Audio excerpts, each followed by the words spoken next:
해보자. 파이팅.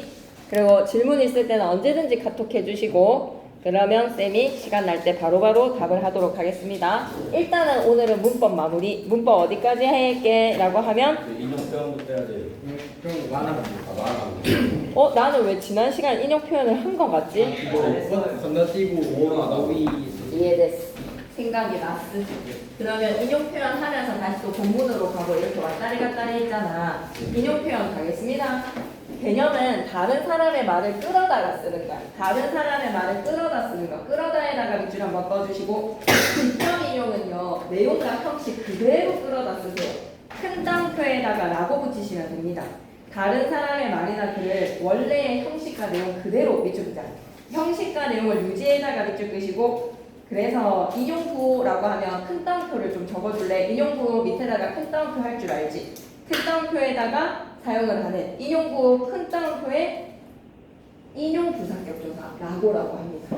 부사격조사 라고 위에다가 인용 부사격조사로 인용도 하나 추가시켜줄래? 인용 부사격조사 라고나 하고를 붙이자. 간접 인용은 내용만 갖고 올 거야. 내용만에다가 밑줄 끄시고, 그럼 완전한 문장에 해라체로 바뀌면서 고를 붙이는데 시험에서는 이제 뭐가 나올 거야? 직접 인용에서 간접 인용으로 바뀔 때 지시 표현이나 높임 표현이나 그리고 상대 높임법에 하십시오체든 하오체든 하기체든 전부 다 뭐로 바뀌어져야 된다? 해라체로 바뀌어야 돼. 간접 인용할 때 해라체로 무조건 바뀌어지는 그 바뀜의 형식들이 이제 시험에 나옵니다. 그리고 직접 인용일 때는 라고인데 간접 인용으로 바뀔 때는 이제 고로 바뀌죠, 그죠? 그런 요소들이 시험에 나온다라고 생각하시면 돼요. 그러면 이제 본문 내용으로 한번 가볼까요? 인용 표현 해결하러. 오케이? 쪽수로 가보면 216쪽? 자습서 216으로 한번 넘겨주시죠. 인용 표현 한번 시작해볼게요. 다른 사람의 말이나 글을 끌어다 쓰는 것을 인용이라고 한다. 끌어다에다가 밑줄 한번 꺼주시고, 다른 사람의 말이나 글을 원래의 형식과 내용 그대로 유지한 채 읽자. 형식과 내용을 그대로 유지에다가 밑줄. 형식과 내용을 그대로 유지한다라고 하면 직접 인용. 큰 따옴표에다가 라고라는 직접 인용의 부사격 조사를 붙이면 됩니다. 다른 사람의 말이나 글의 내용만 끌어다 쓰는 것은 내용만 끌어다에다가 밑줄. 하십시오체도 해라체로 다 바뀌어져. 해라체의 문장으로 바뀌면서 고만 붙이면 간접 인용 표현이라고 하죠. 여기까지 괜찮습니까? 발견하기로 들어가 볼게요. 다음 대화의 내용을 보고 다른 사람의 말을 인용하는 방법을 생각해 볼게. 동아리 먼저 잘 보고 왔어? 그럼 사진부가 될 자격이 충분하네요 라고 하던 걸 직접 인용했어. 그럼 사진부가 될 자격이 충분하네요. 하네요에다가 밑줄 무슨 높임법 사용했지 지금? 하네요. 해요체. 요에다가 동그라미 보조사 요 붙여서 상대방을 두루두루 높이는 해오체를 사용을 했어. 그럼 미주가 한 말을 바꿔보자. 그럼 사진부가 될 자격이 하다고. 하다고 하던 걸 하다에다가 하다라는 해라체로 바꾸고 고를 붙여서 간접 인용하는 거야. 인용 표현의 부사격 조사, 라고랑 고를 부사격 조사라고 부릅니다. 직접 인용은 라고고요. 간접 인용은 고를 사용하지요. 따라서 미주의 말을 간접 인용으로 바꾸면 그럼 사진부가 될 자격이 충분하다고 하던 걸 표현할 수 있겠네. 그럼 더 알아보기에서 사동 표현이 나왔으니까 생뚱맞게 여기에서 사동 표현이지 싶지만 한번 보고 가자.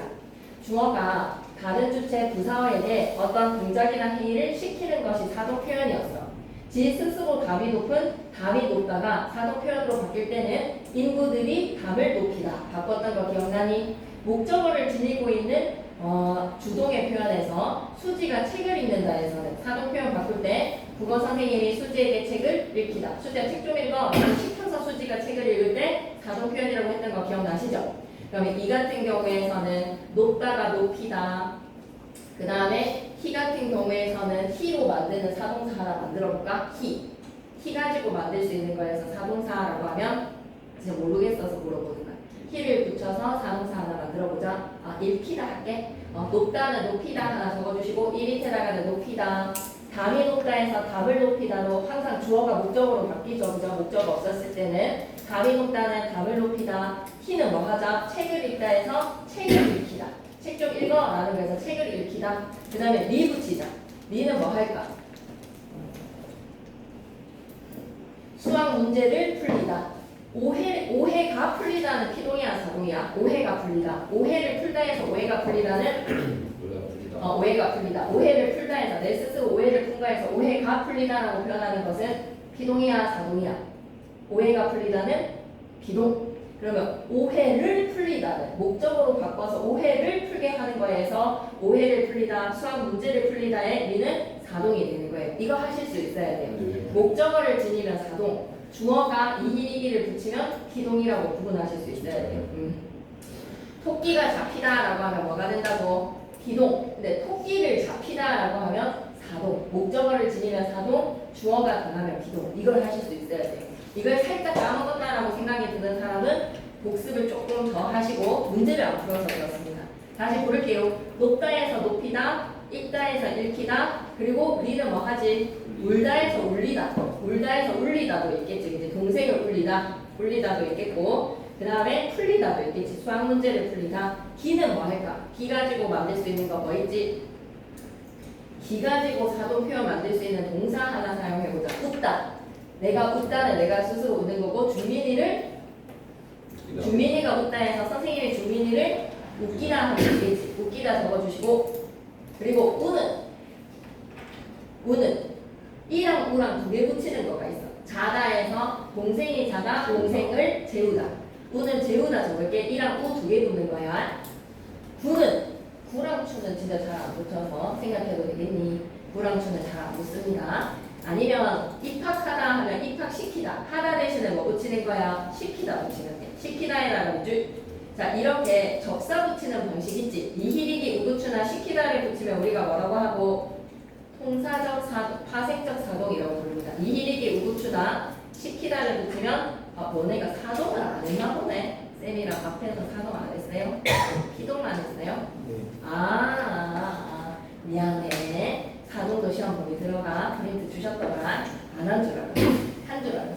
이히리기 여기에서 피동만 하고 사동이 없었네. 오케이. 계속 집중. 이히리기 우부추 혹은 시키다 붙이면 파생적 사동문, 개 하나 붙이면 통사적 사동문이라고 부르는데 나중에 프린트로 살펴보겠습니다. 쌤 한 줄 알았어요. 쏘리. 자, 그러면 원리 확인 10번으로 가보자. 다음 문장을 직접 인용이랑 간접 인용 표현으로 바꿔볼까? 도서관에 가자. 그럼 연우가 나에게 이거 시간 표현도 한번 적어볼게. 연우가 어제 나에게 라고 적자. 연우가 어제 나에게 직접 인용 표현해서 바꾸겠습니다. 연우가 어제 나에게 직접 인용 표현 갈게. 연우가 어제 나에게 큰 따옴표 내일 도서관에 가자 라고 말했다. 연우가 어제 나에게 내일 도서관에 가자 라고 말했다. 그럼 간접 인용으로 바꾸면 시간 표현 건드려야 되지. 어제 연우의 입장에서는 내일 도서관에 가자 라고 한 말이니 간접 인용으로 내용만 끌어다 쓴다면 연우가 어제 나에게 뭐라고 간접 인용해야 되지? 연우가 어제 나에게 내일 도서관에 가자가 간접 인용이 되면 오늘 도서관에 가자고가 되겠죠. 바꾸겠습니다. 연우가 어제 나에게 오늘 도서관에 가자고 말했다. 괜찮니? 네. 연우가 어제 나에게 내일 도서관에 가자 라고 말했어. 이걸 간접 인용하려면 연우가 어제 나에게 오늘 도서관에 가자고 말했다. 여기까지 괜찮으면 교과서 날개 문제로 갈게요. 인용 표현의 사용 효과에서 인용 표현은 피동 표현과 함께 기사문이나 학술적인 글에 자주 나타나는 표현이다. 인용 표현을 사용하여서 다른 사람의 말을 그대로 전달하면 그대로 전달해나가는 즉 직접 인용. 그러면 객관성과 신뢰성을 높일 수가 있어. 그럼 직접 인용과 간접 인용 비교하는 앞점으로 가볼까? 직접 인용은 해당 인용절에 따라서 큰 따옴표를 붙이고 따옴표에다가 즉 조사라고를 붙이면 돼. 조사라고에다가 동그라미 동사 체험 뒤에 뭐를 붙여도 된다? 하다고 혹은 라고를 붙이시면 된다. 동사 하다고를 붙이셔도 됩니다. 근데 하다고보다는 그냥 인용조사라고. 간접 인용은 간접 인용절 나타내는 완전한 문장 뒤에 고 붙이면 돼. 조사 고에다가 즉 그리고 물결 표시야. 서술격 조사 이다로 끝나면 이라고에다가 물결 표시. 서술격 조사 이다로 끝나면 이라고 사용에다가 물결 표시 너무 중요해. 실판에서 설명할 게 너무 중요해서. 자, 문제풀이 10번. 직접 인용문과 간접 인용문의 실현 방법을 확인을 해서 적용을 할 거고요. 직접 인용문에서는 따옴표랑 함께 조사라고나 동사 하다 뒤에 뭐 붙인다라는 것도 간접 인용을 뭘로 바꾸면 된다? 고로 바꾸면 됩니다. 11번에 원리 확인으로 갈 거예요. 원리 확인. 집중. 직접 인용 표현을 간접 인용으로 바꾸라는 문제가 무조건 나오거든요. 한번 해볼게요. 진수가 선생님께 제가 여기를 청소하겠습니다 라고 말씀드렸다. 간접 인용으로 바꿔봐봐. 어떻게 바꾸면 되지? 진수가 선생님께 진수가 자기 자신을 나타내는 제가를 인칭대명사 뭐로 바꿔야 되는 거야? 제에다가 동그라미, 자기에다가 하살표속. 쌤이 칠판에다가 적을 테니 같이 하자. 진수가 너무 중요해. 선생님께 다운로 제가 여기를 청소하겠습니다 라고 말씀드렸다. 달라질 요소 득하자. 진수가 선생님께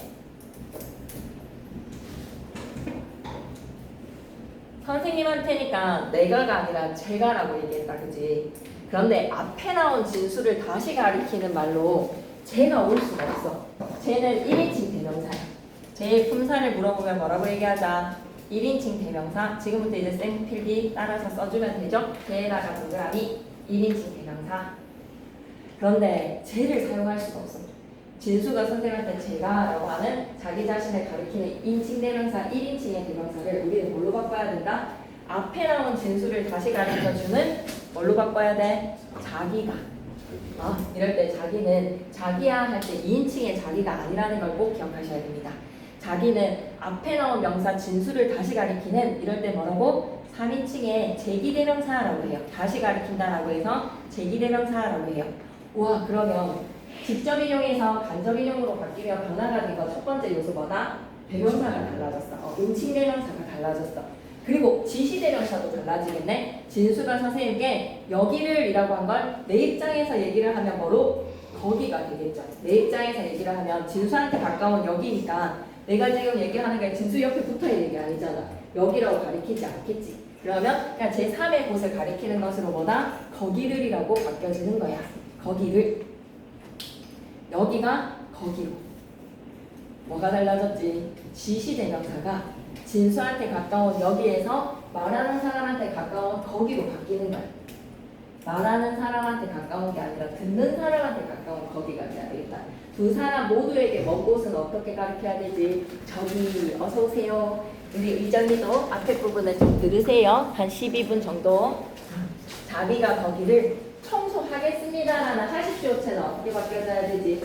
청소하겠습니다라는 하십시오체는 무조건 뭘로 바뀌어야 된다? 해야지. 청소하겠다 고 말씀드렸다. 자, 상대높이법의 등급이 중화된다라고 합니다. 상대높이법의 등급이 하겠습니다라는 하십시오체가 하겠다라는 무조건 뭐로 바뀌어져야 돼? 해라치로 바뀌어져야 돼. 그리고 라고가 인용의 조사는 뭐로? 고로 바뀌어야 돼. 뭐가 바뀌어졌는지에 대한 변화를 잘 보셔야 됩니다. 변화가 시험에 나옵니다. 하겠습니다는 하십시오체잖아요, 그죠? 그런데 상대높이법이 중화됐다라고 생각하시면 돼요. 중화. 상대높이법의 등급이 변화가 되었다고. 중화. 무슨 채로 다 중화될 거야? 헤라체로 다 중화될 거야. 모든 간접인용은 다 헤라체로 바뀐다고 생각하시면 됩니다. 어제 예지가 내일 뭘 먹으면 좋을까? 라고 물었어.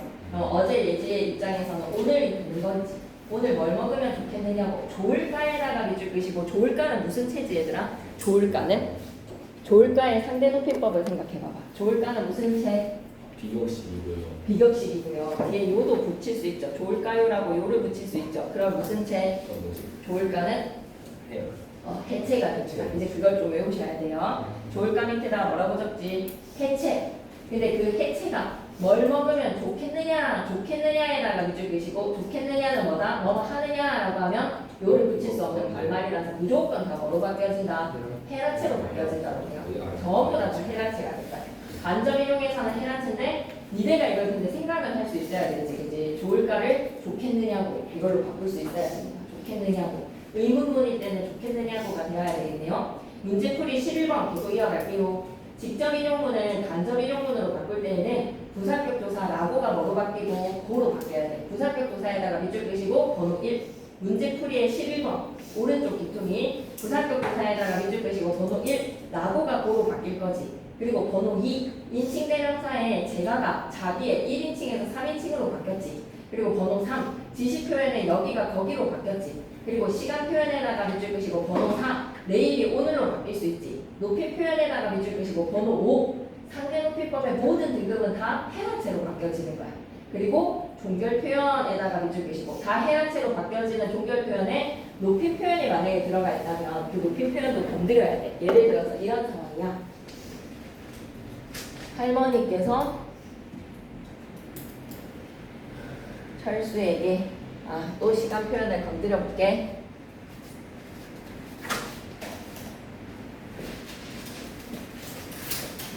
그래, 어제밖에 없다. 어제 철수에게 내가 어디로 가겠다고 이 애비에게 전해라.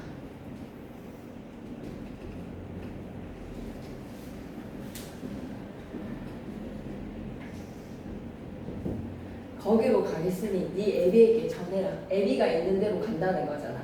거기는 애비가 있는 장소라고 생각해줘. 내가 거기로 가겠으니 네 애비에게 전해라 라고 철수한테 말씀하셨어. 내가 내일 거기로 미안해 내일 하나만 더 추가시킬게. 할머니께서 어제 철수한테 내가 내일 거기로 가겠으니 네 애비에게 전해라 라고 말씀하셨다라고 생각하자. 간접 인용으로 바꿔줘. 높임 표현 신경 써서. 높임 표현이 할머니는 애비 전해라. 이거를 철수의 입장에서는 아빠한테 어떻게 해야 되는지 한번 생각해 봐봐. 그리고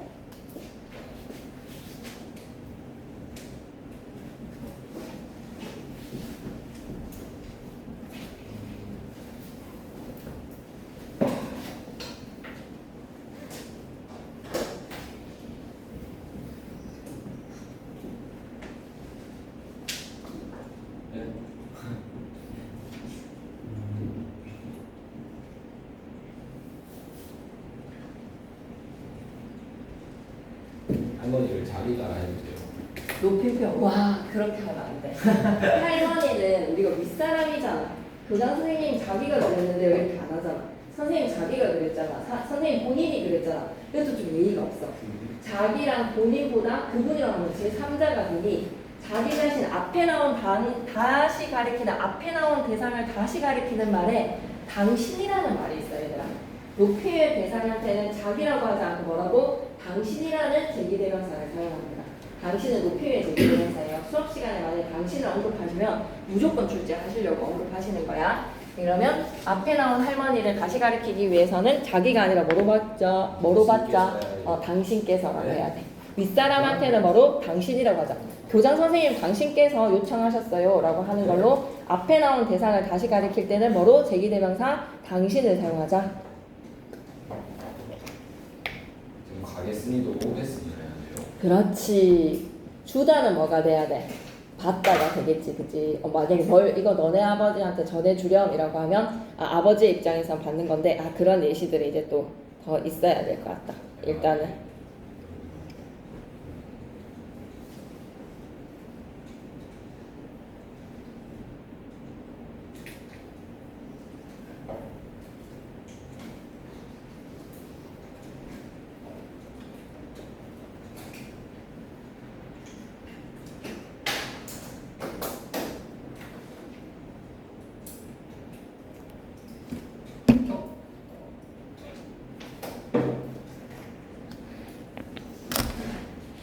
그러면 이번 주는 여러분이 수행평가 있는 거 잘 마무리 짓고 딴 과목도 좀 해놓으시고 다음 주 금요일 원래대로 수업하고 그 다음 주 토요일 날에 다음에 문법 처음부터 끝까지 한 번 더 돌릴게요. 알았죠? 그러면 이제 문법이 총 막나가 머릿속에 집어넣어지면 계속 문제풀이 하시면서 쌤이랑 개별 시간 가지시는 걸로 그렇게 합시다. 문법 만만하게 보시면 안 돼요. 그러면 한번 해보자. 되는지. 할머니께서 어제 철수에게 하신 말씀 옮겨볼까? 당신께서 이게 높임 표현이야. 할머니니까 자기라고 얘기하면 안 되고 당신이라는 높임의 제기대명사를 사용했다는 점을 기억해줘야 돼. 높임이라는 당신의 제기대명사. 당신의 제기대명사 사용했다는 거. 내라는 1인칭이 당신. 이러면 높임 표현으로 그려진 거지. 그리고 주격조사 가가 주체 높임의 깨서를 사용한 거야. 할머니의 행위니까 높일 거야. 당신께서. 그리고 내일 간다라고 했으니까 오늘이 된 거겠네. 오늘 철수의 입장에서 아빠한테 전달하면 아버지 할머니께서 여기로 오겠다라고 하면 안 되지. 이제 여기로 오시겠다고 하셨어요. 아, 네. 간접 높임이니까 하셨으니 됐니? 여기까지. 오케이. 그래서 내일이 오늘로 시간 표현 하나 봐주시고 거기가 여기로 지시 대명사 표현, 지시 표현 하나 봐주시고 가다라는 동사는 무조건 뭘로 바뀐다? 오다라는 동사로 바뀐다는 거 한번 봐주시고 할머니의 행위이기 때문에 주체 높임 사용해서 오시겠다고 하셨으니 오시겠다고 하니는 좀 아쉬워. 하셨으니로 하자. 할머니의 행위니까 하셨으니 네 애비에게 전해라 라고 하면 전해 드리라고 말씀하셨다. 아버지께. 그렇지. 아버지께 전하시라고 해도 돼요. 전하시라고 하면 전하시는 행위는 누가 하는 행위야? 전하시는 행위는 할머니가 전하시는 행위야. 이 메시지를 전하는 행위는 누가 하는 행위야? 전하시는 행위는 철수가 하는 행위지. 철수사마가 돼버리는 거야. 철수사마 하면 안 되겠지. 그러니 철수사마 안 하기 위해서 어떻게 해야 된다? 오시겠다고 하셨으니 아버지께 전해드리라고 말씀하셨다. 괜찮습니까? 네. 그래서 나한테는 네 애비라고 했단 말이야. 할머니가 네 애비라고 했지만 나한테는 누가 돼야 되고? 아버지. 그래서 아버지를 내가 높여야 되는데 전하셔드리라고는 절대 안 되는 거야. 전하시라고 라고 하면 절대 안 되는 거야. 전하시는 행위는 철수사마가 되는 거야. 전해드리는 거야. 오케이? 아버지한테 전해주는 거는 뭐다? 전해드리는 거야. 내가 생각한 예시지만 너무 잘 좋은 예시인 것 같습니다. 꼭 기억하셔야 됩니다. 또 하나 더 갈게요. 선생님께서 반전 높임법으로 바꿔줘. 영희야, 준민이 교무실로 오라고 전해줄래? 라고 말씀하셨다. 반전 높임 선생님께서 영희에게 그래, 넣어야겠네. 영희에게 잘했네. 이거 영희에게 준민사가 아니지. 준민이 높이면 안 되지. 준민이가 교무실로 가라고도 되겠지. 뭐라고도 괜찮을 것 같다. 가라고. 교무실로 가라고.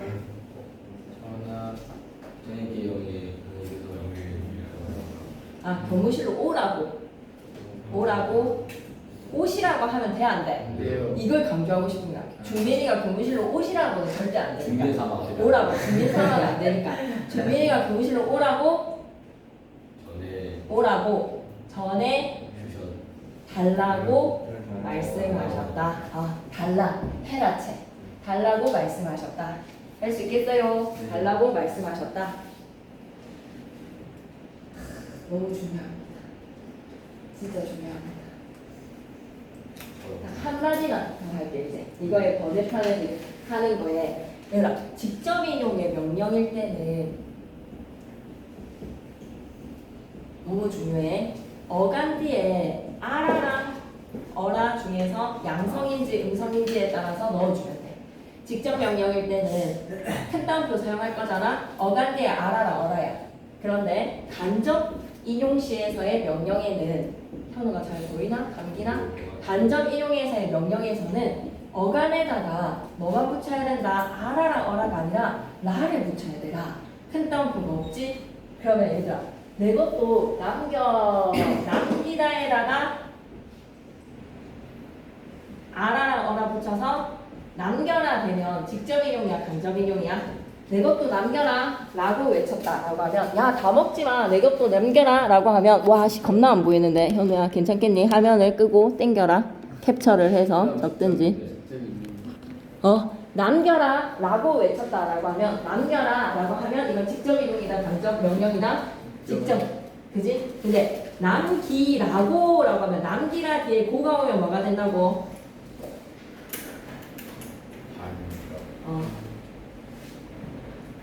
약간 여러분 동태 상태가 좀 되어가는 것 같아. 좀 집중해야 돼, 알았지? 다시 한 번 더 얘기할게. 직접적으로 명령할 때는 남기다라는 어간에다가 알아 와서 남겨라 라고 외쳤다 이거야. 간접 인용할 때는 남기 뒤에 뭐만 온다고? 남기라. 명령했지? 남기라. 뒤에 뭐를 붙인다? 고가 오는 거야. 기억해야 돼, 알았지? 남겨라 라고 외쳤다고. 남기라고 라고 하면 남기라까지가 명령, 인용하는 문장이고 고가 인용의 조사인데 라고 자체를 인용의 조사라고 장난질을 치면 된다 안 된다? 안 된다. 남기라 뒤에 고가 붙은 거야. 알았지? 남기라 뒤에 고. 그리고 딱 마지막 하나가 남았어.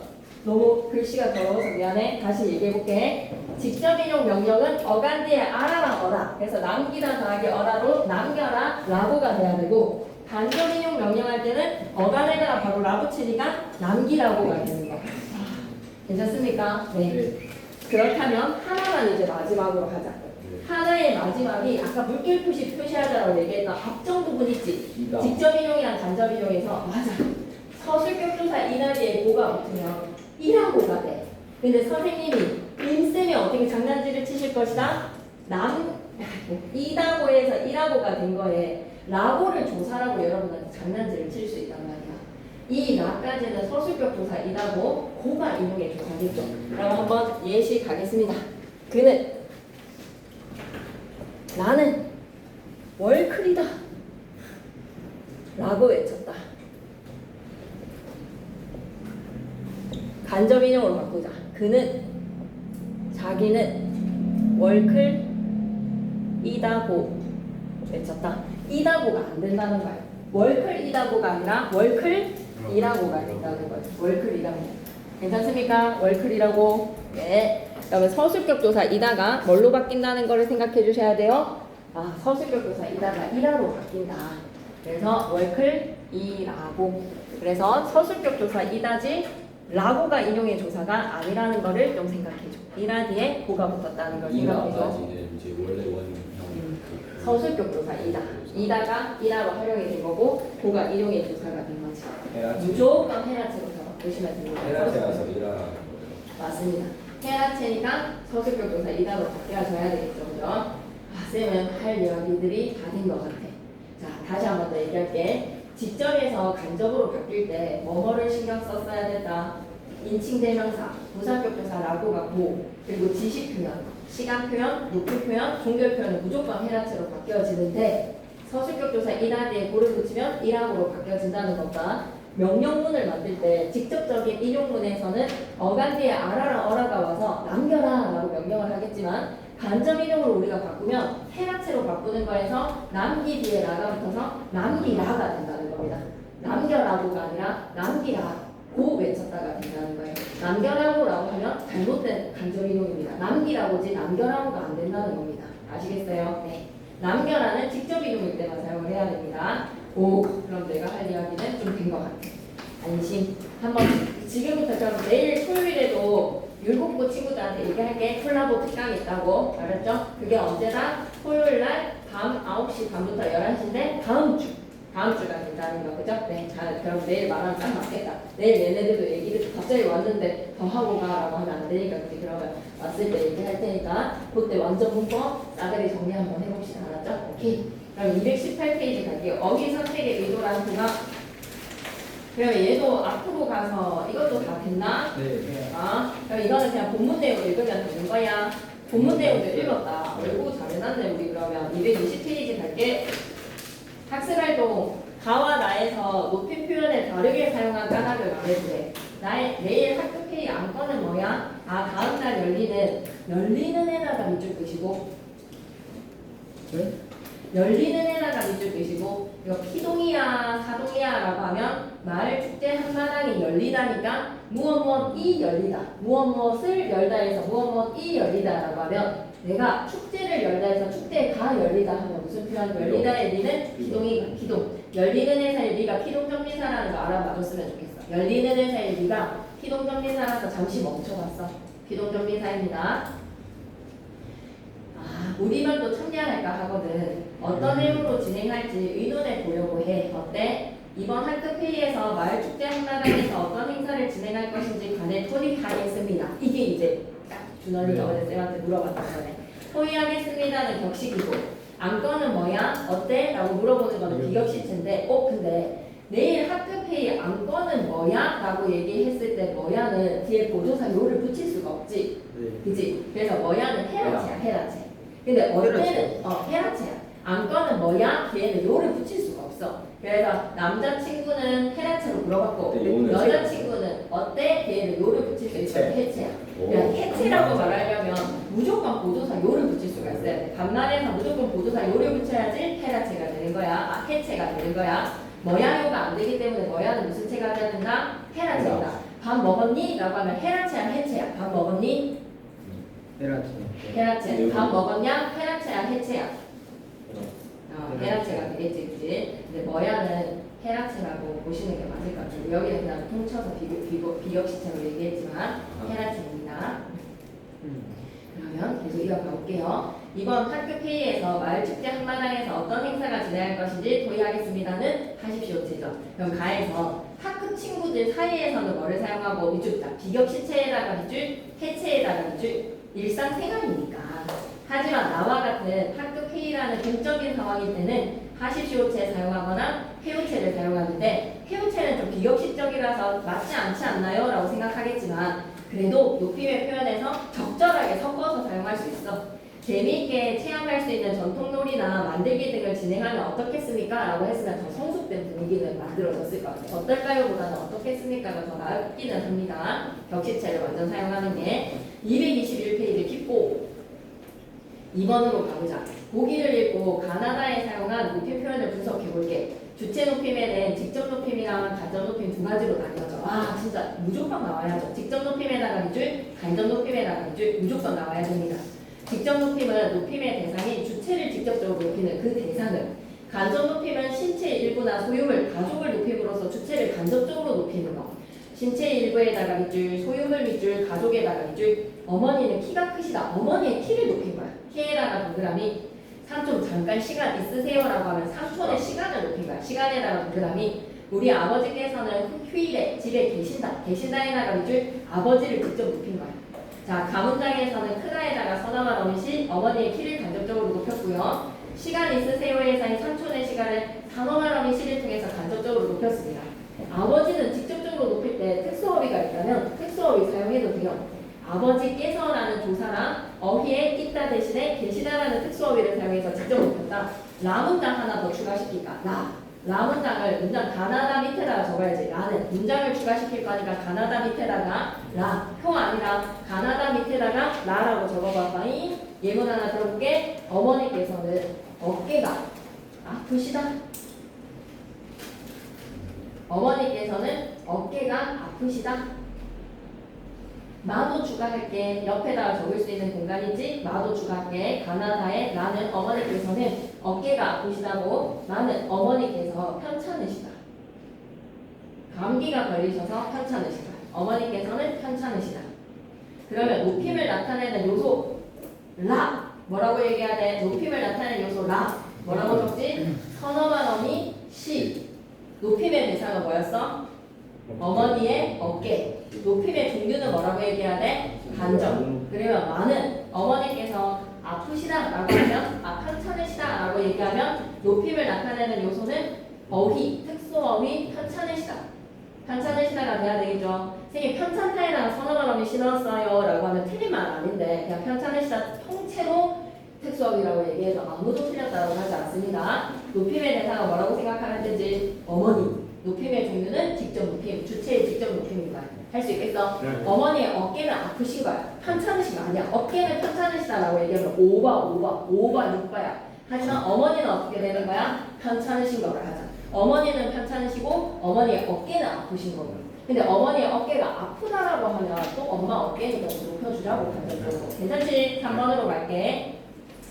다음 글을 읽고 시제에 따른 표현의 효과를 알아보자. 소녀는 소년이 개울뚝에 앉아있는 걸 아는지 모르는지 우리 중학교 1학년 때 했던 거야. 그냥 날쌔게 물만 훔쳐낸다. 그러나 원본이 헛합니다. 그대로 재미있는 양 자꾸만 물만 훔킨다. 어제처럼 개울을 건너는 사람이 있어야 길을 비킬 모양이다. 그러다가 소녀가 물속에서 무엇 하나 집어낸다. 하얀 조약돌이었다. 그러고는 훌 일어나 팔짝팔짝 징검다리를 뛰어 건너간다. 계속 현재 시제 선어말하고 사용하니까 생동감 있지. 움켜낸다에서의 내다의 니은 동그라미 현재 시제 선어말하고 동그라미 치고 가자. 움켜내다의 니은 동그라미 허탕이다의 이다 동그라미 서술격 조사 이다는 인다라고 하잖아. 현재 시제 선어말하고 필요 없어. 기본형 자체가 현재 시제야. 그대로 재밌느냐? 자꾸 물만 움킨다 해서 니은 동그라미 움키다가 동사니까 니은의 현재 시제 선어말 어미 왔지. 어제처럼 개울을 건너는 에서의 는에다가 동그라미 관형사형 전성어미 는은 동사 뒤에 는 붙이면 무슨 시제라고 얘기했지? 현재. 건너는 에서의 는은 현재 나타내주는 관형사형 어미지 그지? 건너는 사람이 있어야 길을 비킬 모양이다. 이다에다가 동그라미 그러다가 소녀가 물속에서 무엇을 하나 집어낸다. 내다의 니은 동그라미 현재 시제 선어말이 니은 하얀의 니은의 동그라미 하얀의 니은 동그라미 하얗다 통사 뭐야? 형용사한테 니은 붙이면 이게 뭐지? 형용사한테 은과 니은 붙이면 시제 뭐 나타낼 수 있다 했지? 현재. 하얀의 니은은 현재 나타내는 가정사형 전성어미 가정사형 어미지 그지? 하얀의 니은이었습니다. 하얀 주락돌이었다. 어세다가 동그라미 과거 시제 선어말이 현재로 서술하다가 어세 과거 시제 선어말이 그러고는 훌 일어나 팔짝팔짝 징검다리를 뛰어 건너간다 해서 니은의 동그라미 이 글을 과거 시제로 바꾸어 써보고 현재 시제랑 비교를 할 때 표현의 효과가 어때? 라고 하면 현재 시제가 훨씬 더 생동감 있지 않아요? 지금 소녀를 관찰하는 듯한 느낌으로 그냥 빨리 읽을게. 소년이 기울뚝에 앉아있는 걸 아는지 모르는지 그냥 날쌔게 물만 움켜냈다. 그러나 번번이 허탕이었다. 그대로 재미있느냐? 자꾸 물만 움켰다. 어제처럼 기울을 건너는 사람이 있어야 길을 비킬 모양이었다. 그러다가 소녀가 물속에서 무엇을 하나 집어냈다. 하얀 조약돌이었다. 그러고는 훌 일어나 팔짝팔짝 징검다리를 뛰어 건너갔다. 시간의 흐름은 느낄 수가 있는데 이쪽이다. 시간의 흐름에다가 밑줄 쌤은 현재 시제가 훨씬 더 나은 것 같아. 생생하게 표현이 되니까 소녀의 모습이 지금 눈앞에 그려지거든. 생생하게 표현에다가 밑줄 한번 꺼주시고 222페이지 계속 갑니다. 다음 글을 읽고 시간 표현의 다양한 기능을 알아보자. 어제 동생의 피아노 발표회에 다녀왔다. 왔다에서는 과거 시제 오다에다가 at이 더해져서 왔된 거 괜찮아요? 그럼 what 위에다가 at 적어놓을까? at 사용됐지. 발표회장으로 가는 는에다가 동그라미 동사 뒤에 는 붙이면 뭐라고 얘기했지? 현재 가는 애 는이야. 는 전체야. 차가 막혀서 아유 이러다 늦겠다. get에다가 동그라미 추측인가요? 추측을 나타내는 생각했지만 에서의 햇에다가 동그라미 생각하였지만 에서의 엿이 들어온 거야. 다행히 제 시간에 도착할 수 있었다. 발표회를 준비하면서 감기에 걸려 고생했지만 햇에다가 동그라미 끝까지 하겠다며 get에다가 동그라미 끝까지 하겠어요 라는 거 의지를 드러내지. 말하는 사람의 심리가 get은 담겨 있습니다. get이 이럴 때는 심리 뭐다? 의지. 열심히 연습하다의 니은 동그라미 동사 뒤에 니은 붙이니까 연습하는 무슨 시제? 연습한 동생인데 과거. 연습하다라는 동사 뒤에 니은 붙이니까 과거. 연습한에서의 니은은 과거. 괜찮아요? 가다에 가는 가는 길 했을 때 가는 길 내가 가는 도중에 가는 길이니까 동사 가다 뒤에 는을 붙이면 현재. 그리고 연습하다라는 동사 뒤에 니은은 과거. 동생이 정말 대견해 보였다라고 하면 보이다에다가 과거 시제 어시 들어온 거지. 보였다에서는 하나 적어주시고 나도 다음에는 내가 좋아하는에서의 는에다가 동그라미 좋아하다라는 동사 뒤에 는은 무슨 시제라고? 현재 나타내주는 과거사형 어미 무언가를 준비를 해서 발표하겠다고 다짐했다. 발표하겠다. 에서의 get에다가 동그라미 의지 다녀왔다 과거 늦겠다는 추측 밑줄 하겠다는 의지 보였다는 과거 시제 발표하겠다도 의지 할 수 있겠어? 오케이. 학습활동도 시험 문제 내실 거니까 5번으로 계속 가자. 다음 글을 읽고 자주 사용하는 이중피동에다가 물결 표시 별표 셋 이중피동 무조건 시험에 나올 거야. 1등급 좀 받아보자. 힘내보자. 진짜 할 수 있다. 이중피동에다 별표 셋 가볼게. 우리말의 피동문은 피동형이나 피동사 중 하나를 쓰면 된다. 그런데 언제부터인가 이 두 가지를 한꺼번에 쓰는 버릇이 널리 퍼졌어. 즉 보이다 하나만 쓰면 충분해도 보이다의 이도 피동인데 보이다에서 이의 동그라미 치시고 보이다의 이 동그라미 피동이라고 적어줘. 보이다도 충분히 피동인데 거기에다 아지다 어지다 넣어서 또 모여지다라고 이중피동하는 거야.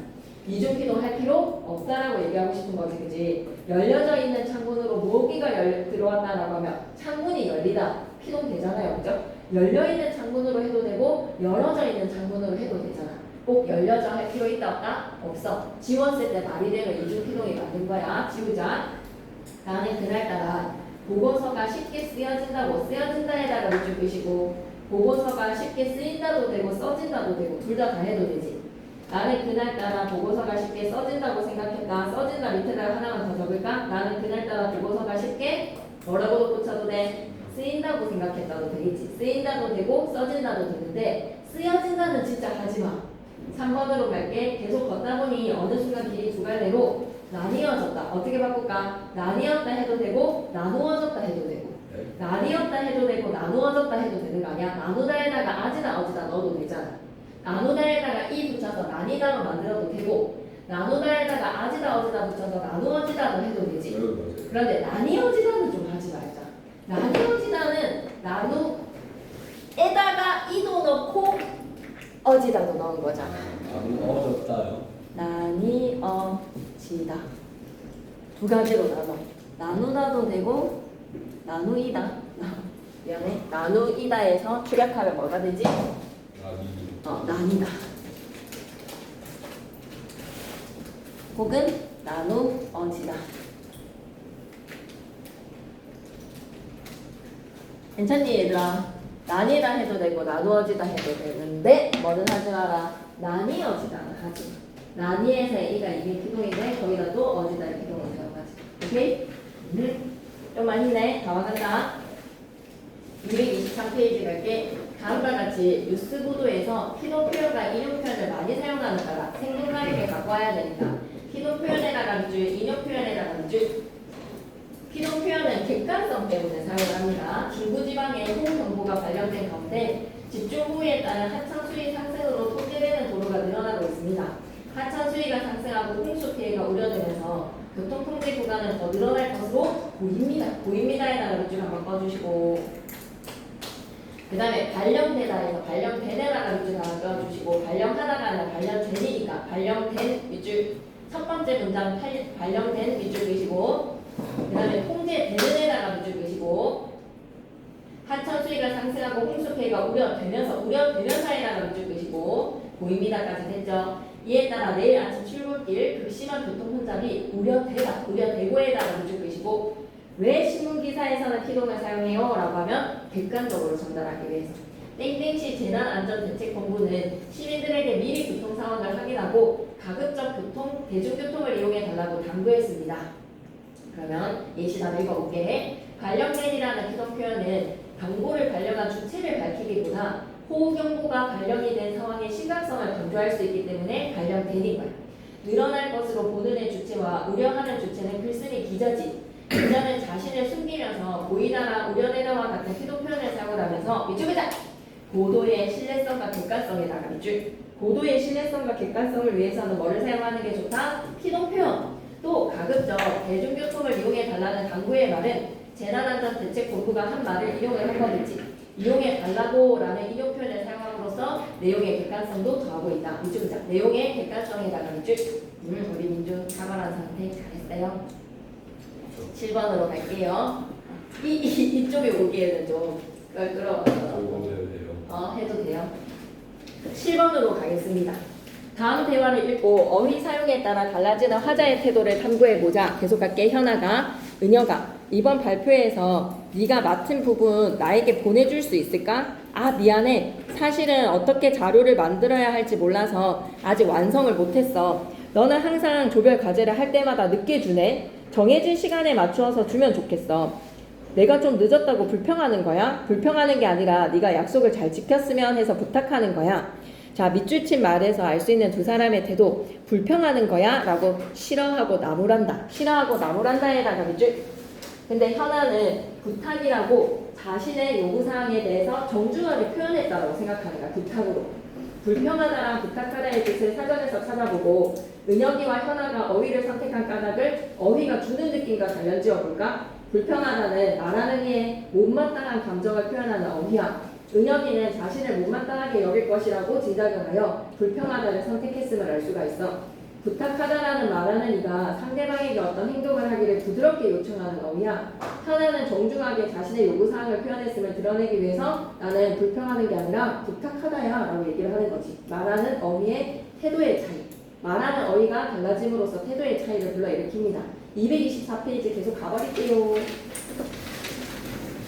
다음 보고서를 읽고 학술 답안에 사용되는 문법 요소나 어휘의 쓰임을 탐구할 때 문법 요소에다가 밑줄, 어휘의 쓰임에다가 밑줄. 읽을 때 국가 온실가스 감축에 대한 국제사회의 요구가 점점 강해지고 있고 여름철 기록적인 폭염과 같은 국내 환경 문제가 심각한 수준임을 고려한다면 시민의 양심이나 단순한 규제 정책으로는 환경 문제를 적극적으로 해결하기 어렵다. 결국 개인 친환경성의 내재화에 대한 고민과 강한 강구가 절실히 요구되고 사회적 휴리스틱을 환경 정책에 도입하는 방안이 필요하다고 판단된다. 휴리스틱이란 인간 심리에 대한 연구 결과를 토대로 경제학을 바라보는 행동 경제학에 등장하는 용어이다. 그리고 사회적 휴리스틱이란 사람들이 빠르게 의사결정을 내려야 하는 상황에서 인간이라면 의존할 수밖에 없는 직관적 판단력 또는 심리적 편의 장치를 사회적 차원에서 바라보는 것이다. 이러한 휴리스틱을 도구한 것이 넛지인데 넛지는 이성을 활용하지 않은 설득으로 행동에 개입하는 것을 의미한다. 휴리스틱을 기초로 한 넛지는 그 종류가 매우 다양하다. 그중 하나인 프레이밍은 어떤 사건이나 대상에 특정한 틀을 씌우게 되면 사람들은 해당 사건이나 대상에 유사한 이해를 갖게 되는 것을 의미한다. 사람들에게 북극곰을 같은 프레임에 넣고 설명해주면 사람들은 나중에 북극이라는 말만 들어도 북극곰을 함께 떠올리는 것과 같은 맥락이다. 사회학자 어빈 고프먼 그의 프레임 이론을 의제 설정 과정과 연결하여서 설명하였고 사람들은 무엇을 어떻게 생각할 것인가 라는 주제에 그들이 가지고 있는 고유의 가치와 관점을 통해 대응한다라고 주장했대. 1번 인용표현에다가 밑줄 그시고 학술 담화에서는 전문가의 말을 인용해 와야 되잖아. 사회학자 어빈 고프먼의 말을 주장을 한다라고 인용을 했어. 학술 담화의 언어 주체는 자신의 생각이 주관적인 차원이 아니라 객관적 근거를 갖춘 주장이라는 걸 강조해줘야 되지. 밑줄 객관적 근거를 갖춘 주장이라는 점에다가 밑줄. 그래서 인용 표현을 사용해서 객관성과 신뢰성을 높이는 거야. 인용 표현에다가 밑줄, 객관성에다가 밑줄, 신뢰성에다가 밑줄. 인용 표현 사용하는 이유는 뭐 때문이라고? 인용성과 객관성을 높이기 위해서. 225페이지 가시죠. 이 글에 나타난 다음 문장을 능동문으로 바꿔보시고요. 학술 담화에서 피도 표현에 사용하는 까닭을 말해볼까? 사회적 휴리스틱을 환경 정책에 도입하는 방안이 필요하다고 판단된다. 객관성을 가지기 위해서. 근데 판단하나라고 하는 순간 글쓴이의 판단이 돼버리는 거야. 글쓴이는 사회적 휴리스틱을 환경 정책에 도입하는 방안이 필요하다고 판단한다. 능동문을 사용하면 필요하다고 판단하는 주체가 강조가 되고 피동문을 사용을 하면 필요하다라고 판단되는 상황이 강조가 돼. 따라서 피동 표현을 사용하면 글쓴이의 생각이라는 주관성을 완화시키고 밑줄 한번 쭉 갈까? 상황의 객관성을 강조해다가 밑줄. 상황의 객관성을 강조하기 위해서는 피동 표현을 사용할 때 뉴스나 객관적 사실을 전달을 하는 기사에서는 피동 표현이 낫지. 3번으로 가볼게. 전문어를 찾아서 딱딱 그 뜻을 탐색해보자. 검색. 사회적 휴리스틱, 사람들이 빠르게 의사결정을 내려야 하는 상황에서 인간이라면 의존할 수밖에 없는 직관적 판단력 또는 심리적 편의장치를 사회적 차원에서 바라보는 것. 넛지는 강압하지 않고 부드러운 개입으로 사람들이 더 좋은 선택을 할 수 있도록 유도하는 방법. 프레이밍, 뉴스미디어가 어떤 사건이나 이슈를 보도를 할 때 특정한 프레임을 이용해서 보도하는 것. 온실가스, 생략하겠습니다. 4번에 주장하다라는 사고 도구어가 어떤 유형랑 관련이 되는지를 한번 생각해볼까? 다른 사고 도구어, 강조하다, 단언하다, 선언하다, 확언하다, 역설하다라고 하는 힘력자를 사용해서 힘주어 말하다의 역설입니다. 더 알아보기. 학술적인 글을 쓸 때 우리가 유의해야 되는 점. 전문어를 너무 지나치게 사용하거나 잘못되게 사용하면 안 됩니다. 비논리적인 문장, 문법적으로 맞지 않는 문장, 너무 문장의 길이가 긴 만연체도 안 됩니다. 만연체는 어떤 문장? 문장의 길이가 긴 거. 지시나 대용 표현, 접속 표현을 적절하게 사용해서 짜임새 있게 사용하시고요. 출처를 밝혀야지. 인용한 것들은 226이랑 227을 빈칸을 메우면서 다음 주 토요일 날 문법 총정리. 네, 좀 빈칸 메우실래요? 그리고 그거 합시다. 네. 토론할게요. 토론 네. 부분에 학교에서 받은 프린트. 현우는 다음 시간에 이걸 받아서 들으세요. 이제부터는. 자, 그러면 토론 프린트 잡고 한번 해봅시다. 아, 빈칸 메우는 거 맞아? 확인하고 넘어가야겠다. 그치? 빈칸 메울게. 다습서 226 확실히 마무리 지을게요. 높임 표현, 주체 높임은 서술의 주체를 높이는 거. 직접 높임은 서술의 주체를 직접 높이고, 간접 높임은 주체를 간접적으로 높인다.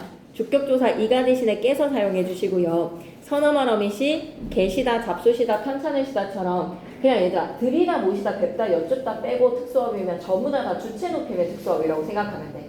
객체는 들이다, 모시다, 뵙다, 여쭙다 밖에 없으니까 객체 높임은 문장의 목적어나 부사어가 지시하는 대상, 서술의 객체, 즉 목적어랑 부사어를 높여라.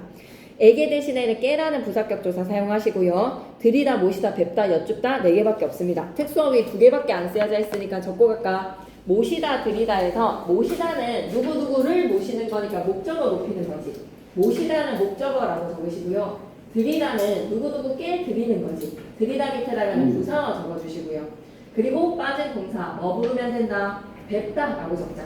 뵙다는 누구누구를 뵙다로 목적어 높이는 거고요. 그리고 여쭈다는 누구누구께 여쭈다라는 목적어를 아니요 부사어를 높이는 겁니다. 상대 높이법은요 높이거나 낮추는 것까지 들어있다는 사실을 꼭 명심하세요. 높이거나 낮추나에다가 밑줄, 동결어미에다가 밑줄 끄시고 하십시오, 하오, 해하체, 하계체, 그리고 해체랑 해오체 6가지를 잘 구분하셔야 됩니다. 이번에 시간 표현, 화자가 말하는 시점인 바라시를 기준으로 어떤 일이 일어난 사건인 사건시를 구분을 하자. 사건시가 바라시보다 나중인 시제다라고 하면 과거시제. 실현의 방식 좀 봐봐. 아까 덜을 사용하거나 관형사용 어미 은과 니은은 밑에다 품사를 적어야 돼. 은과 니은이 관형사용 어미로서 과거를 나타내고 싶다면 누구 뒤에 붙어라? 은과 니은 밑에다가 무슨 품사? 동사라고 적어야 돼. 동사한테 은과 니은이 과거야. 형용사는 안 돼. 은과 니은은 동사한테 붙어야지만 과거야. 과거라고 적어도 은과 니은은 뭐라고? 과거. 시간 부사어로는 아까랑 어제. 바라시와 사건시가 일치하는 시제는 현재 시제로 선어말어미 는과 니은은 누구한테만 붙을 수 있지? 품사를 적어야 돼. 선어말어미 니은과 는 옆에 나가는 품사 뭐라고 적지? 동사. 동사한테만 선어말 어미는 필요하니까. 관형사용 어미에서 은과 니은은 누구 뒤에만 붙어야 되지? 현재 시제의 관형사용 어미 은과 니은은 형용사 그리고 서술격 조사이다도 돼. 형용사랑 그리고 서술격 조사이다. 그럼 는은 누구 뒤에서만? 동사의 어간 뒤에서만. 시간 부사어로는 지금. 미래 시제는 바라시가 사건시보다 앞서는 시제야. 선어말어미 get을 사용하거나 관형사용어미 을과 리을 것이다를 사용해도 됩니다. 진행상과 완료상이 있죠. 앉아있다라고 하면 앉고 있다가 진행이고 이미 엉덩이가 붙었기 때문에 앉아있다는 완료라고 강조했지. 227페이지 계속 갈까? 주어가 다른 주체에게 동작이나 행위를 당했다. 당함에다가 동그라미. 이렇게 피동 표현을 사용을 하면 책임을 피할 수가 있어. 책임을 피할 수에다가 밑줄. 행위의 주체를 숨길 수 있어. 행위의 주체가 불분명할 때 사용할 수도 있고 객관적인 느낌을 주고 싶을 때는 피동 표현을 사용하는 게 좋아. 능동사의 어근에 이히리기를 결합시키는 거지. 잡히다, 그리고 풀리다, 그리고 기는 뭐 사용하면 된다? 쫓기다. 이는 뭐 사용하면 되지? 이는 쌓다를 쌓이다 라고 해도 되겠죠. 이조 피동은 절대 안 돼요. 이히리기에다가 대다도 붙였는데 거기에 아즈다, 어즈다 또 붙이는 거는 안 됩니다. 인용 표현으로 갈게. 다른 사람의 원래의 형식 내용 그대로 유지한 채 인용을 하고 싶어 라고 하면 직접 인용으로 큰 따옴표에다가 인용 부사격 조사 라고를 사용하시고, 간접 인용으로 내용만 끌어다가 쓰고 싶어 라고 하면 인용 절에다가 조사 고가 붙이시면 되고, 그리고 달라지는 거 번호 좀 매겨볼까. 지시 표현에다 번호 1 여기 거기로 바뀌어졌던 거. 그 다음에 높임 표현에다 번호 2 전에다가 전에 드리라고 뭐 이런 걸로. 그리고 시간 표현에다 번호 3. 그리고 종결 표현은 무조건 다 헤라체로 바뀌어져야 된다는 사실. 5번에 한자어는 개념어나 주사어가 많아서 전문화되고 분할의 의미를 나타내서 학술 담화에서 사고 도구어나 전문어로 많이 쓰입니다. 학술 담화에서 사고 도구어나 전문어로 많이 사용되는 한자어. 고유어는요 의미 전달이 친근하고 어휘에 따라서 더 세분화된 느낌을 드러낼 수도 있어. 마지막으로 전문어는 전문적인 분야에서 정확하게 뜻을 전달할 때 전문어가 도움이 되지. 일의 효율성도 높아지고 말이야. 232페이지 한번 보자. 그 필용 이상을 응, 당하는 거. 목적어를 주어로 빼서 당하는 대상으로 BPP 만드는 거야. 아, 이거는 굳이 안 해도 되겠지, 맞지? 예. 오케이, 그래. 마무리 짓고 다 해놓으세요, 알았죠? 대단한 평가까지. 다음 주 토요일 날 책강하겠습니다. 여기까지입니까? 아니요, 이것만 딱 하죠. 토론 부분. 모의고사 토론 좀 더 나갑시다. 좀만 힘낼게요. 딱 10분만 더 투자할게요. 이거예요? 네. 2022년 고2 9월 모평. 바로 갑니다. 자, 이거 무슨 글이지 지금 얘들아? 한 장 더 넘기면 핵심 정리가 있어. 핵심 정리부터 살펴볼게. 와, 우리 교과서에 있었던 무슨 토론? 반드시 문식 토론. 성격은 논리적, 경쟁적. 공직자 선거에 온라인 투표를 도입해야 한다. 얘들아, 이거 정책 논제야, 가치 논제야, 사실 논제야? 공직자 선거에 온라인 투표를 도입해야 한다. 옆에다가 정책 논제라고 좀 적어줘. 찬성 측은 실제 사례를 통해서 주장의 시행 가능성을 드러낼 거야. 실제 사례에다가 밑줄 그시고 위에다가 근거, 실제 사례가 근거가 되어서 주장의 시행 가능성, 한마디로 해결 가능성을 쟁점으로 제시하겠죠. 찬성 측은 현재의 방식에 문제를 들어서 제도의 도입의 필요성, 지금의 방식이 문제가 있다. 반대 측은 기존 방식의 효과를 언급을 하며 기존 방식의 효과에다가 밑줄, 오히려 바뀌어진 제도 도입이 부정적이다. 반대 측은 제도 도입 시에 문제점을 제시할 거래. 문제점 제시에다가 밑줄. 나에선 우리 논설문 살펴볼 건데 공직자 선거의 온라인 투표 도입 가능성, 온라인 투표 도입의 장점과 문제점 모두 다루면서 찬성과 반대 입장을 모두 고려해놨어. 반대 신문식 토론은 양쪽의 입장으로 대립되지. 하지만 지금 나에서의 논설문은 밑줄 끌게 찬성과 반대 입장 모두 고려해다가 밑줄 모두 고려해서 자신의 입장을 재구성하는 거야. 속사포로 한 지문만 딱 끝내고 다음 시간에 이 지문 하나 더 들고 오셔야 돼요. 알았죠? 뒤에 6월달 것도 해야 되니까 6월 하기 위해서 이 프린트 챙겨 오셔야 됩니다. 약속. 읽어볼게요. 집중. 지금부터 공직자 선거에 온라인 투표를 도입해야 한다라는 논제로 토론을 시작하겠습니다. 먼저 찬성측 첫 번째 토론자 입론해 주시고 반대 측에서 반대 신문해 주세요. 찬성 측부터 입론을 펼쳐야 되는 이유는 뭐게? 왜 입론은 찬성 측부터야? 라고 하면 입증의 책임, 입론에서 입증의 책임이지, 그치? 입증의 책임을 지자. 저희는 공직자 선거에 온라인 투표를 도입해야 한다라고 생각을 한데 현재의 종이 투표 방식은 시간과 공간의 제약이 커서 이동이 어려운 계층이나 감염병으로 인해서 외출 자체가 제한된 사람의 투표권을 보장하지 못합니다. 이러한 불편을 해소하고 투표권을 보장하기 위해서 PC나 모바일 기기를 활용하여서 투표에 참여하는 온라인 투표를 도입할 필요가 있습니다. 이쪽이다. 종이 투표 방식의 한계를 지적해라가 밑줄. 장애인이라든지 감염병에 문제를 겪고 있는 사람들은 투표권이 꺾인다. 투표권을 보장받지 못한다. 계속 이렇게 PC나 모바일 기기를 활용하여서 투표에 참여하는 온라인 투표를 도입할 필요가 있다. 그래서 밑줄 껐어. 종이 투표 방식의 한계를 지적했다는 거 밑줄 껐지. 실제 땡땡국 같은 경우에서는 실제 사례인 거야. 온라인 투표를 실시하고 있는 국가의 사례를 제시하네. 해킹이 원천적으로 불가능한 기술이 적용된 온라인 투표 시스템을 활용하여서 공직자 선거를 실시하고 있습니다. 온라인 투표를 통해서 투표권을 보장한 결과 투표 참여율도 밑줄 참여율도 예전에 비해 증가에다가 밑줄 그시고 실제 사례에다가 밑줄 시행 가능성 실제 시행 가능성에다가 밑줄 장점에다가 밑줄 장점은 뭐다? 참여율도 증가를 한다. 또한 종이투표 대신에 온라인 투표를 실시할 경우에 종이투표 과정에서 발생하는 각종 자원이나 인력의 낭비도 줄일 수가 있대. 각종 자원이나 인력의 낭비를 줄일 수에다가 밑줄 온라인 투표의 장점입니다. 반대이에서 저희가 미리 조사한 자료에 따르면 사례로 든 땡땡국의 경우 인구 약 130만 명의 매우 작은 나라로 매우 작은 나라에다가 밑줄 특수 사례라는 거야.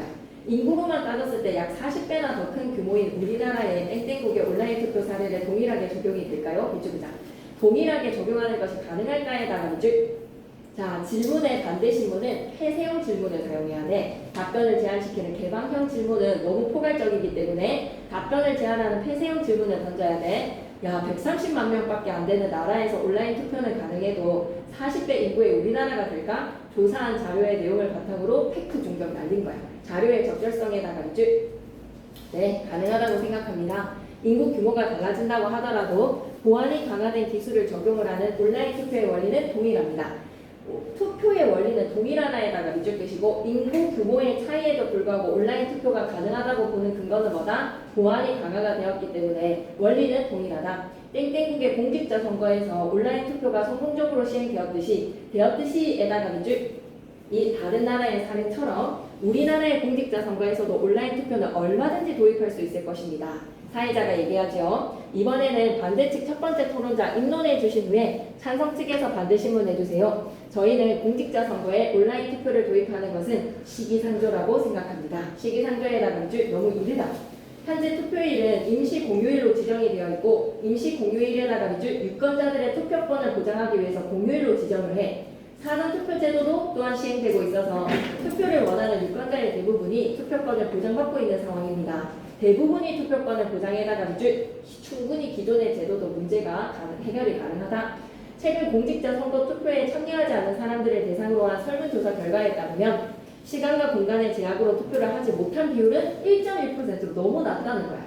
감염병 이런 건 너무 극히 드문 경우라는 거지. 온라인 투표가 종이 투표에 비해서 투표권 보장에 더 유리한 측면은 있다는 것은 인정. 있지만에다가 발표 3개 모두 동의한 점. 찬성 측과 반대 측이 둘 다가 동의하는 점은 뭐다? 온라인 투표가 종이 투표에 비해서 투표권을 보장해 주는데 유리하다라는 거는 찬성과 반대가 모두가 다 인정. 시험에 나오겠지. 그런데 실제 투표율에는 큰 차이가 없을 것 같아. 설문조사 결과를 이용을 해서 온라인 투표의 투표율 상승 효과에 대해서 부정적으로 바라보는 반대 측. 오히려 온라인 투표 시스템을 무리하게 도입할 경우 이거 딱 느껴지지 않아? 이쪽이다. 대리 투표에다가 밑줄 부정 투표에다가 밑줄 대리 투표를 하는 거 부정 투표를 할 가능성을 원천적으로 막을 수가 없어서 선거의 중요한 원칙인 직접 선거와 비밀 선거의 원칙에 위배된다. 밑줄이자 직접 선거와 비밀 선거의 원칙에 위배되는 심각한 상황에다가 밑줄 쭉 끄시고 계속 갑니다. 온라인 투표가 도입되면 문제점이 뭐라고요? 직접 선거랑 비밀 선거에서의 원칙에 위배가 됩니다. 또한 투표일에 투표소 접근이 어려운 사람들을 위해서 온라인 투표를 위한 시스템을 별도로 구축하자. 이쪽이다. 별도로 구축해라자. 올 수 없는 사람들을 위해서는 별도 투표를 하자.